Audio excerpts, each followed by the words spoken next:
Menimcha hozirgi kunda bunaqa sustain va bunaqa probegli Toyota Prado topolmasangiz ham kerak.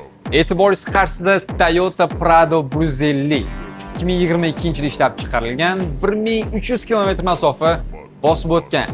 Yetmaganiga 4 litr atmosferniy motor bilan jihozlangan oppoq kojniy salon. Nimaiki udobsizlar bo'lsa, hammasi qilib qo'yilgan. Obzorni ko'ramiz, narxi oxirda.